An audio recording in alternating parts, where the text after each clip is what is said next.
Assalamualaikum warahmatullahi wabarakatuh. Masih bersama Rakesa TV. Nah, di program Gudum kali ini saya dapat tamu yang istimewa, pejabat desa yang periode pertama yang punya gebrakan yang hebat, infrastruktur dan lain sebagainya. Dan ternyata desa sudah, desa sudah.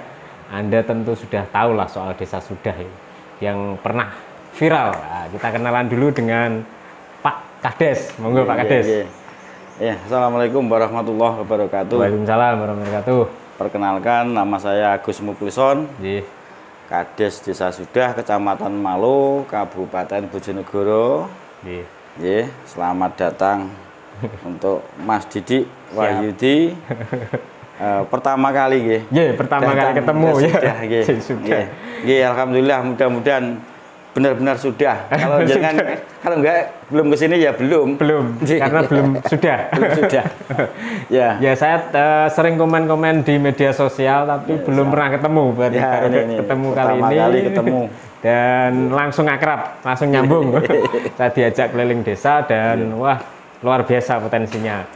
Pak Enggi, saya kan pernah dengar cerita bahwa komunikasi antar Pak Enggi dengan perangkat itu katanya kok pakai komunikasi kromo inggil itu pripun? Ceritanya pripun? Pertama kali menjabat dan masuk ruangan kantor desa itu memang saya sudah wanti-wanti dan saya imbo untuk penggunaan kromo inggil. Kromo inggil? Sehari-hari harus pakai kromo inggil. Bahkan saya dengan perangkat, dengan karyawan saya juga pakai kromo inggil. Oh, jenengan nggih? Iya, langsung. Oh, gitu. Bahkan di pelayanan itu ada warga kami, misalkan perangkat menyambut tidak pakai kromo inggil akan saya ingatkan. Oh, gitu. Iya, bahkan tak suruh minta maaf. Oh. Karena kita melayani beliau-beliau bos kami. Oh, jadi gitu.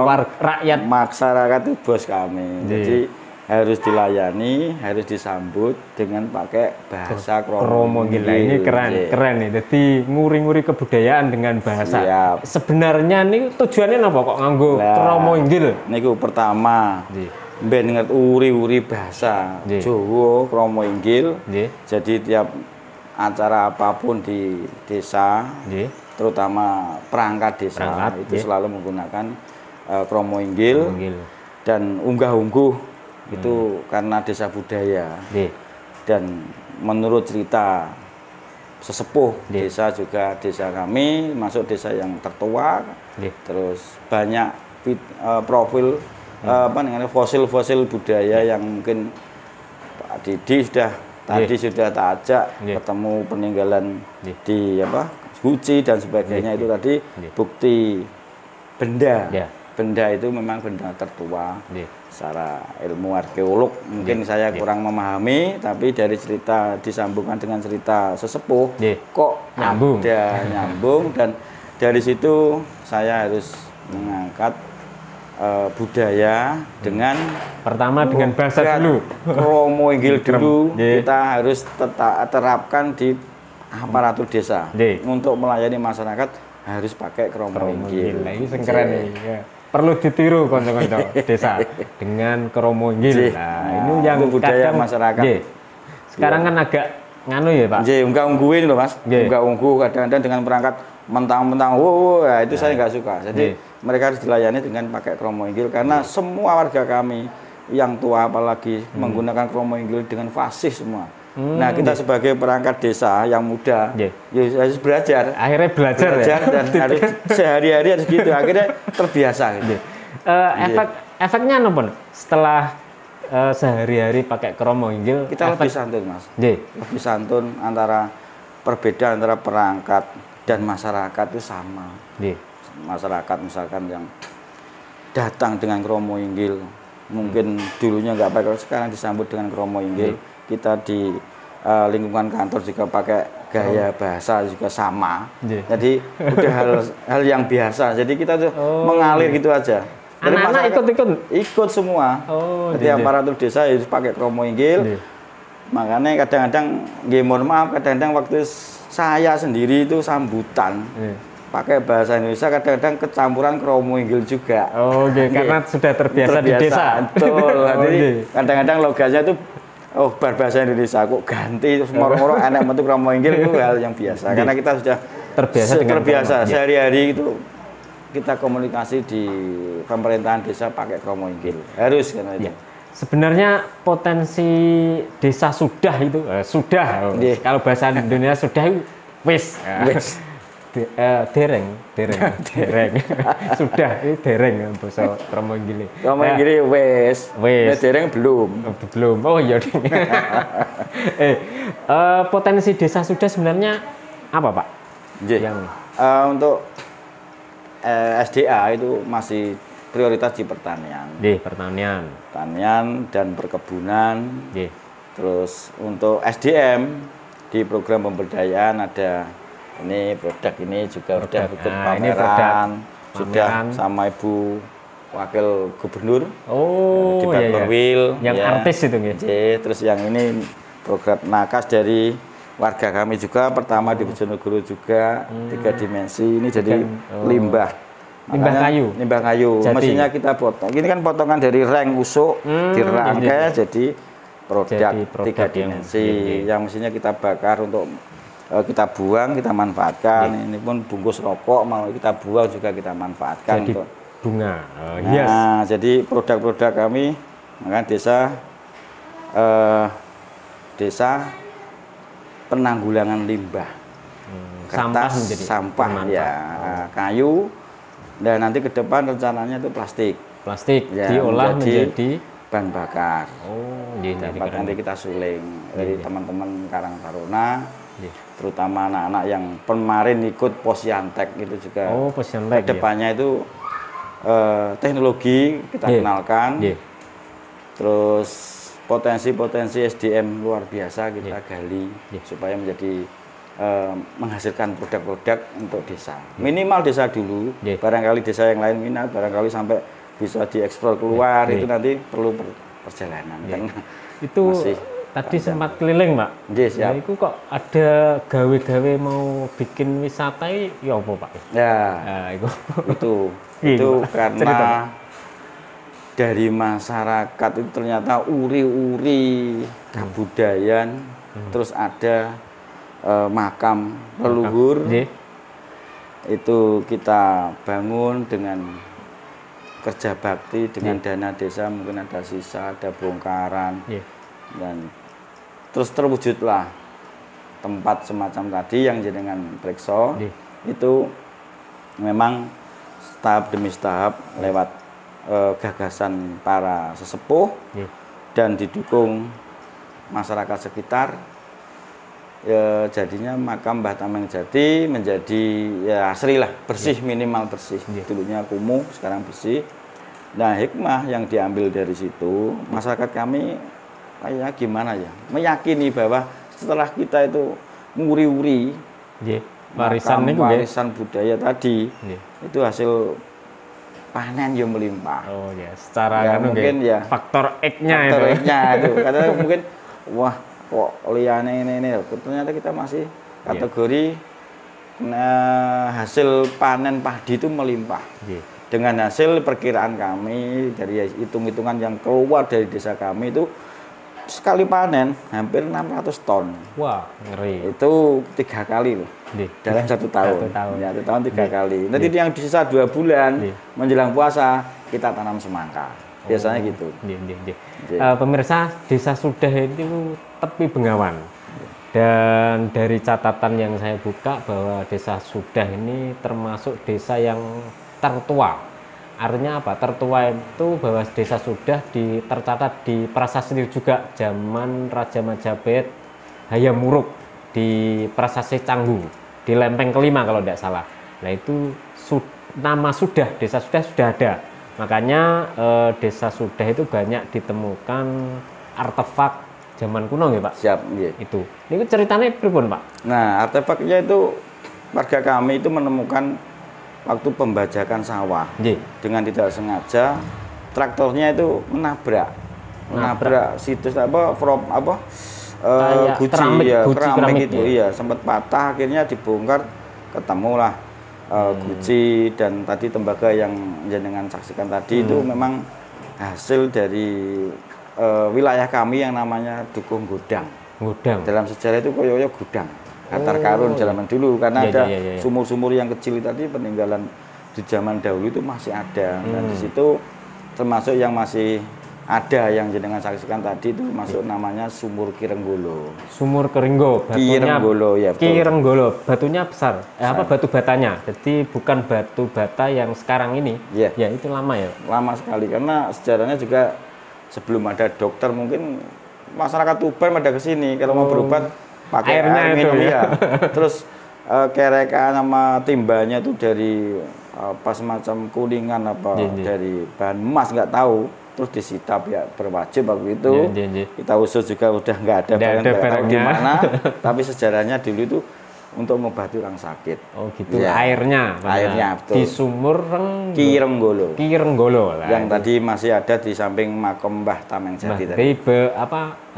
Berdekatan lah antara Sumur Kirenggolo sama makam Mbah Tameng Jati. Mbah Tameng Jati lah. Mbah Tameng Jati juga tokoh pejuang Bojonegoro lah salah satunya. Salah satunya dari bangsa Sam, dari Sam terus lari ke sini. Itu negeri Sam itu. Pak Enggi, ini kan desa yang tua banget lah. Tua, wis sepuh lah. Kita rondok kan mengandung tuah lah. Mengandung tuah bahwa desa Sudah ini mengandung tuah. Itu pribun, ada cerita-cerita lain. Ini yang semangat kami yang terbarukan. Datanglah ke Sudah. Kalau enggak ke Sudah, berarti jenengan belum sempurna. Itu menjadi menarik mungkin kata-kata itu. Jadi banyak teman-teman mungkin dari seminggu yang lalu kades ngoken, pada berkunjung. Wah kok Sudah, kalau nggak ke Sudah kok belum, kayaknya sampai nggak bisa tidur ke sini. Setelah sini sampai di sowan di Mbah Tameng Jati, dia bilang wah ya, lego Mbah wis nang Sudah. Moga Mbak Arani belum ya, memang nggak tahu nama desa kami Sudah. Identik dengan ya kalau bisa kunjungi. Dikunjung nanti Pak. Untuk jenengan yang pertama kali juga saya ucapkan selamat, mudah-mudahan jadi Sudah. Berarti jenengan kalau nggak kesini ya belum. Gitu. Itu semangat kami supaya desa kami itu dikenal. Sebelumnya kan nggak terkenal. Sudah terkenal. Ya sekarang sudah mulai. Raja Majapahit aja sudah kenal. Iya dari dulu, makanya sekarang semangat terbarukan kami datanglah ke Sudah. Kalau nggak ke Sudah sampean belum gitu. Nah, itu aja. Informasinya Pak Enggi. Katanya ada peneliti yang mau ke sini dari salah satu akademisi ya. Itu ceritanya piye? Ureanya gini, cuman dia bilang ini, Pak, nama desa kok Sudah.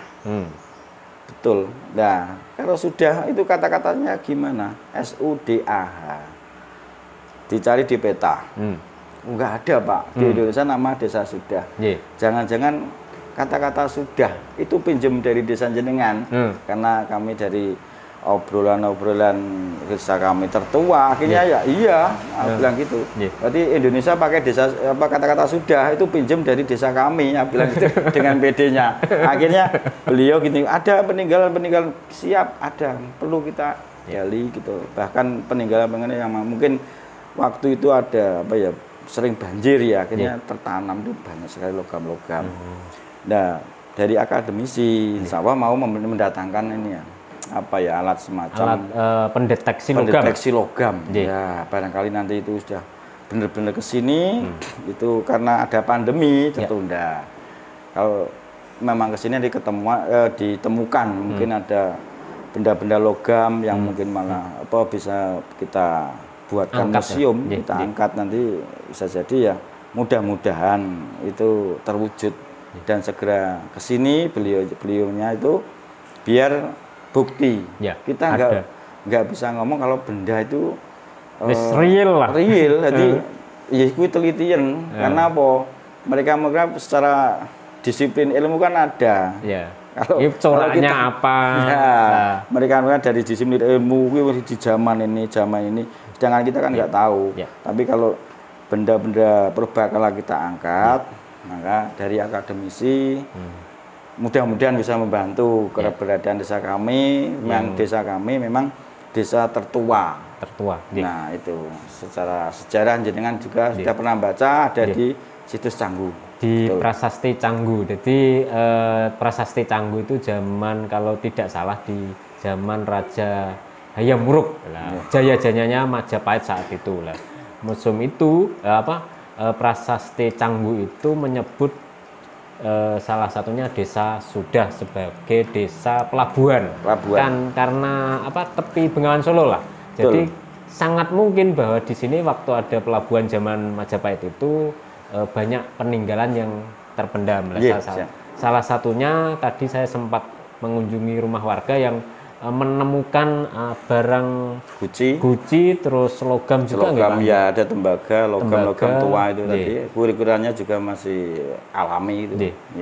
Kalau yang tadi guci itu zaman dinasti Ming. Dinasti Ming. Ya, itu ada teman kami juga yang arkeolog ya. Itu sempat datang. Dipadukan dengan itu dilihat referensinya karena ini karena mirip di zaman dinasti Ming, makanya ini tinggalan dinasti Ming. Karena di sini dulu pelabuhan besar. Bisa jadi pedagang saudagar Tiongkok itu dulu singgahnya di sini. Buktinya sumur-sumur itu banyak. Sumur-sumur tua, yang kecil, yang secara bentuk, secara kedalaman mungkin nggak akan belum ada karena kita masuk itu udah sempit, tapi zaman dulu kok ada banyak sekali sumur di Sudah ini ya. Makanya dulunya kan mungkin bisa jadi ini kota bukan sumur modern lah, sumur kuno. Jadi zaman dulu itu Bengawan Solo itu kan jalan rayanya lah, jalan raya untuk membawa barang dan jasa itu.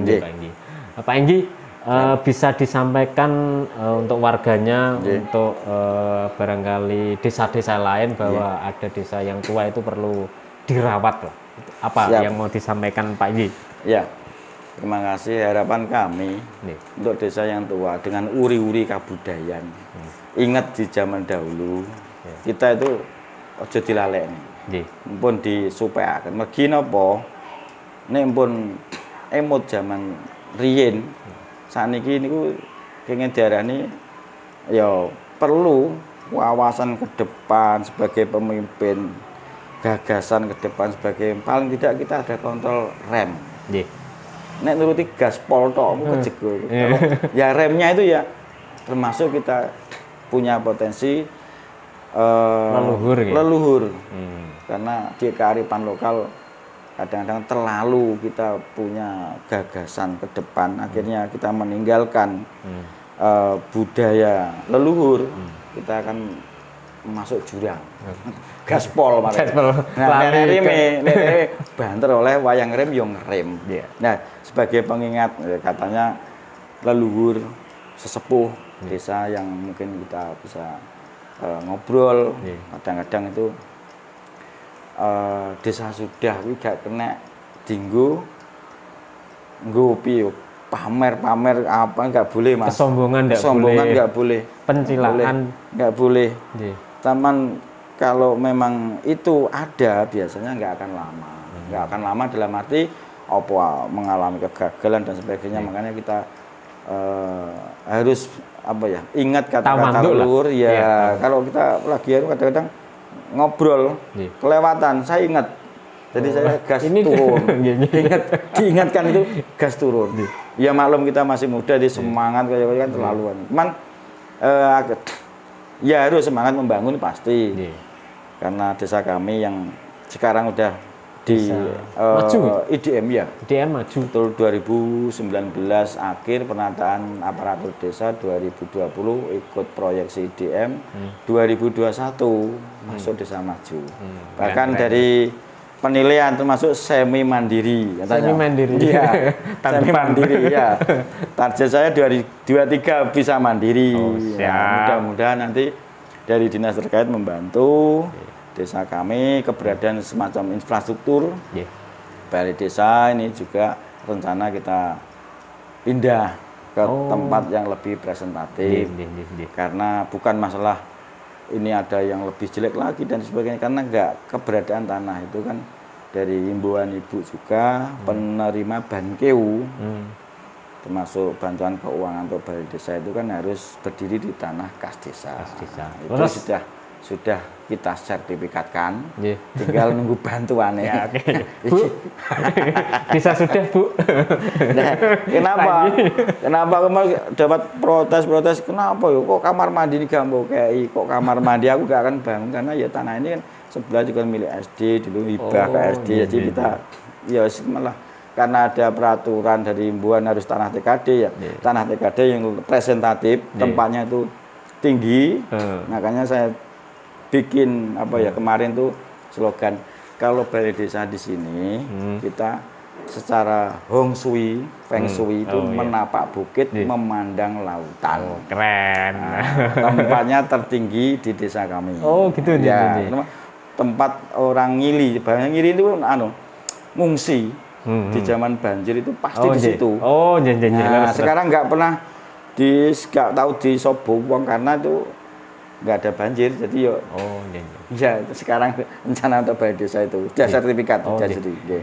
Jadi pemirsa, desa Sudah ini memang di tepi Bengawan, artinya memang kalau ada banjir itu ini dekat nih. Dekat sekali, ini samping itu, ini mungkin 50 meter udah Bengawan. 50 meter balai desanya kalau banjir 20 lah, kalau dari situ 20 meter balai desa itu udah Bengawan. Jadi memang kalau banjir ya kebanjiran kan? Kebanjiran kalau ada banjir, tapi alhamdulillah 2007 ya itu udah nggak ada banjir. Ya. Terima kasih Pak Enggi sudah meluangkan waktunya untuk Rakesa TV.